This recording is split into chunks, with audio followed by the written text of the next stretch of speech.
All right, everyone, welcome to another market review. I'll be talking about Bitcoin, give my thoughts for this week.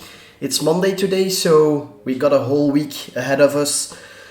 So let's see what we get. Let's see what we have already, and let's see what we can work with. All right, leave a like on the video if you enjoyed it.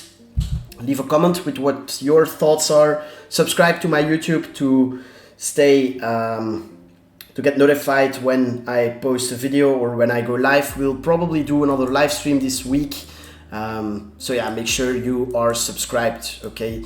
So let's dive into Bitcoin. Where do we start? Well, from last week, right? We had all of this upside. Let's remove all of these levels for now and just focus on where we're trading in what kind of ranges, okay? So first thing we have is last month's high and last month's low, okay, which are both unswept. So no clean draw on liquidity on the monthly wicks, okay, previous month's wicks. If we take a look at the lower time frames, last week on this pump, what did we do? We took all of the liquidity resting above these highs, okay. As you can see, deviated or swept these highs, got back below them. And then when we were trading down here, we said that there were local highs resting right below that key range high level, okay, which was immediately a nice invalidation for shorts, okay. We said if we manage to get back above the area where we started breaking down from, so this was the sideways price action that led to the move back inside this range, okay. So we said if we manage to get back above that area, then we flip bullish and target last month's high.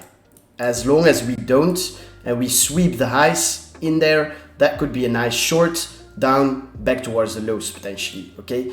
Sadly, this sweep of these local highs happened overnight, so I didn't manage to catch a short. Otherwise I'd probably have shorted this sweep, okay. But yeah, it was nighttime here in Belgium, and now we're trading here. So what do we do next? Okay, we've got these higher time frame highs that got swept, and we've got these lower time frame highs that got swept with clean lows resting down here, right down here, and then these equal lows at last month's low, okay.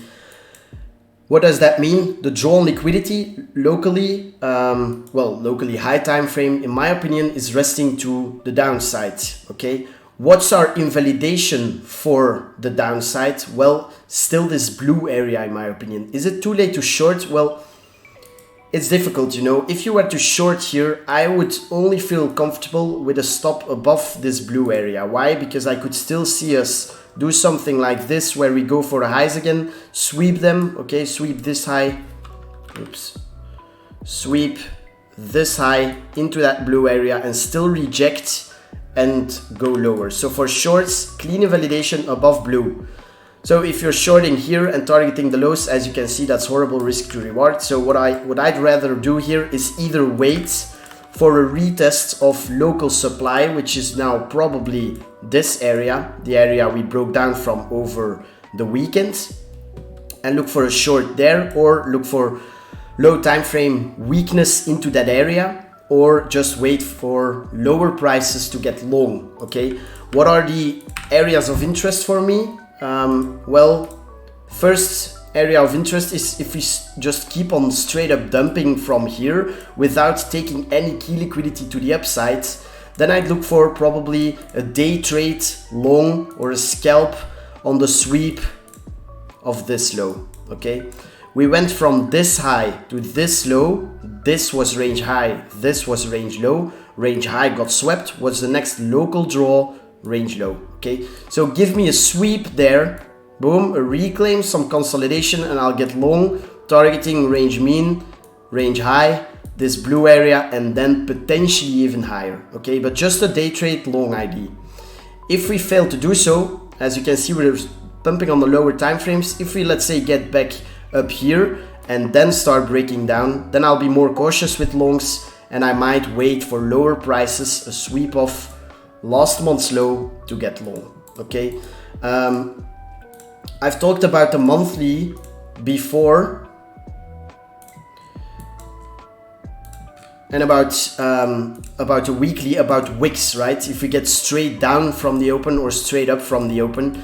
And as you can see on the weekly, currently we don't have a wick to the upside. So in my opinion, there's a good chance that prices will be trading higher above 27.1k during this week or potentially next week. So let's mark out that level in a different color. Let's mark it up. Wait, let's mark it out in green. Boom, and then see where the level is resting. So as you can see, beautiful, clean, flat top. So if we do something like this, where we get above there, sweep that flat top and get back below the weekly open, right? Then that would be the short trigger back towards these lows and then these lows, okay?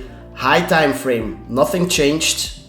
I'm still bullish as long as we're trading above this range mean on the higher time frames, still targeting 32k. It's just a matter of time, you know. It's classic Bitcoin, chopping everyone up in a small range and then actually giving you the move when everyone's out, when everyone's chopped up, when everyone lost his money. So if you're not feeling comfortable trading this kind of chop, okay, I personally love it. Yeah, I've traded from back in 2017 and then was pure chop and quick wicks to the upside and the downside as well. So I'm personally used to this and I love trading these quick rotations. But if you're not, simply sit out. There will always be another trade. Wait until you get a clean break above this blue area, I'd say, or below our high time frame support level. All right. So those are my low time frame plans and high time frame plans for this week. I will be posting another video tomorrow when we have a Monday range to work with, or go live. I will definitely go live once this week. So stay tuned. Thanks to Bybit for sponsoring these videos and live streams. Leave a like, please guys, and subscribe. Don't forget to subscribe, and I'll see you in the next one. Peace.